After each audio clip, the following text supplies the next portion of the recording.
Hello students, I am Poddar Madam, Chatren English School, Manmad. We have learned yesterday the first chapter, Laws of Motion of Science 1, and in that chapter we learned about Newton's first law of motion. Today we will learn what is meant by momentum and Newton's second law of motion. Then what is momentum? Here, the effect of one object striking the another object depends both on the mass of the former object and its velocity. अर्थ काय आहे की एखाद्या वस्तूचा दुसऱ्या वस्तूवर जर आघात होत असेल तर त्याचा जो परिणाम आहे तो कशावर डिपेंड असतो, तो त्याचा मास आणि व्हेलॉसिटी या वस्तुमान आणि त्याचा वेग या दोन्हीवरही डिपेंड आहे. This means that the effect of the force depends on the property related to the both mass and velocity of the striking object, and this property was known as the momentum by Newton. न्यूटननी काय सांगितलं, ही जी property आहे की तो force कशावर depend आहे, मास आणि व्हेलॉसिटीवर, याला आपण मोमेंटम म्हणू असं त्यांनी सांगितलं. Then what is momentum? Momentum P, it is denoted by P. Momentum is a product of mass and velocity of the object. Then P is equal to mv. This momentum is a vector quantity because the v velocity is the vector quantity, and hence there is an arrow on the P and V also. Therefore P is equal to mv. Then SI unit of momentum is kg meter per second because the unit of mass that is kg and velocity is meter per second, and therefore it is kg meter per second. Then CGS unit is gram centimeter per second. CGS unit is gram centimeter. Then if an unbalanced force applied on the object causes the change in the velocity of the object, then it is also causes the change in its momentum.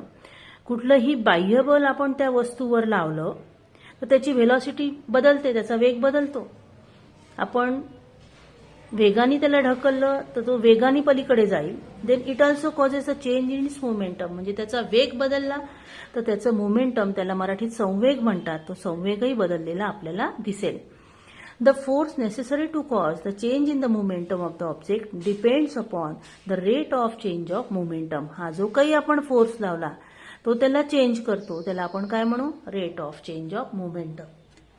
From that, Newton describes the second law of motion, that is the rate of change of momentum is proportional to the applied force, and the change of momentum occurs in the direction of the force. Rate of change of momentum म्हणजे संवेग परिवर्तनाचा दर is proportional to the applied force. हा कशाची proportional असतो, directly proportional to the applied force. applied force म्हणजे दिलेल्या बलाशी समानुपाती असतो. And the change of momentum occurs in the direction of the force. आणि जे काही संवेग परिवर्तनाचा दल हा कसा असतो, डायरेक्शन ऑफ फोर्स म्हणजे बलाच्याच दिशेने असतो. असं न्यूटन सेकंड लॉचं विधान आहे. असे लॉजचे विधान म्हणजे first law, second law, laws of conservation पण आहे, थर्ड लॉ पण आहे. या सगळ्यांचे असे स्टेटमेंट्स आपल्याला परीक्षेमध्ये विचारले की ते जसेच्या तसे आपल्याला लिहायचे असतात. Then next one is, what is the equation derived from the second law? Suppose an object of the mass m has the initial velocity u, and when the force F is applied in the direction of its velocity for time t, its velocity becomes v. म्हणजे u ही initial velocity आहे, प्रारंभीचा वेग, आणि त्याला force लावला t time मध्ये तर velocity कशी झाली, v झाली, म्हणजे final velocity is v. Then initial momentum of the object is mu. Initial momentum म्हणजे इनिशियल व्हेलॉसिटीसाठी इनिशियल मोमेंटम आपल्याला लिहिता येईल, ते येईल mu. Then final momentum after time t is mv. t time नंतर व्हेलॉसिटी बदलली, ती फायनल व्हेलॉसिटी v झाली आणि म्हणून ती येईल mv. Therefore rate of change of momentum is equal to change in momentum upon time. Rate लिहायचे आपल्याला त्यांचं. मग rate of change of momentum, what is a change in momentum is mv वजा mu. आपल्याला मोमेंटम चेंज करायचं आहे म्हणजे velocity v final मधनं इनिशियल वजा करावी लागेल, म्हणून mv वजा mu upon t. m is taken common, then v minus u upon t, and that what is v minus u upon t? This v minus u upon t, this is the first equation of motion, that is acceleration. A is equal to v minus u upon t, or और v is equal to u plus a t, हे आपण first equation पाहिलं होतं, त्याच्याच वरनं आपल्याला हे इथे लिहिता येणार आहे m multiplied by a, that is v minus u upon t is a. Therefore f is rate of change of momentum is equal to ma. According to seconds law of motion, the rate of change of momentum is proportional to the applied force. हे कोणावर depend आहे? Applied फोर्सवर आहे, आणि म्हणून मग हा ma is proportional to f असं आपल्याला लिहिता येणार आहे. मग आता हे प्रपोर्शनल चिन्ह काढू आपण. मग त्यासाठी लिहू f is equal to, this k is taken constant, f is equal to k multiplied by ma. What is k? K is equal to 1 and it is the constant of proportionality. Constant of proportionality. Therefore, f is equal to ma. This is the fourth equation. F is equal to ma. This is fourth equation. In SI system, the unit of force is Newton. याचं एकक कोणतं आहे? Newton आहे फोर्सचं. मग त्याच्यावरनं आपल्याला what is mean by 1 Newton force? It is the SI unit is Newton and CGS unit is dyne, and hence we define the 1 Newton force and 1 dyne force. Then what is 1 Newton force? The force necessary to cause an acceleration of 1 meter per second square in the object of mass 1 kg. मग आता SI unit मध्ये मास kg मध्ये लिहायचं, acceleration metre पर second square मध्ये लिहायचं. Therefore, the force necessary to cause an acceleration of 1 meter per second square of an object of mass 1 kg is known as 1 Newton force.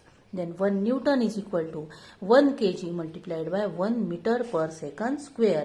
असं हे आपल्याला म्हणता येणार आहे. Then, what is CGS unit of force? In CGS system, the unit of force is dyne. त्याचं unit आहे dyne. Then, what is 1 dyne force?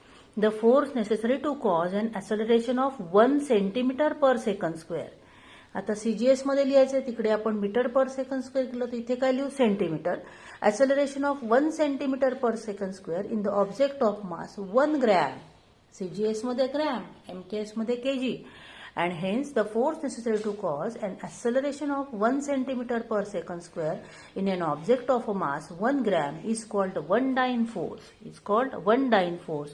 Hence 1 dyne is equal to 1 gram multiplied by 1 centimeter per second square. असं आपल्याला formula लिहिता येईल आणि त्याच्या definition आपल्याला लिहिता येणार आहे. Then what is the relation between the Newton and dyne? Relation between Newton and dyne.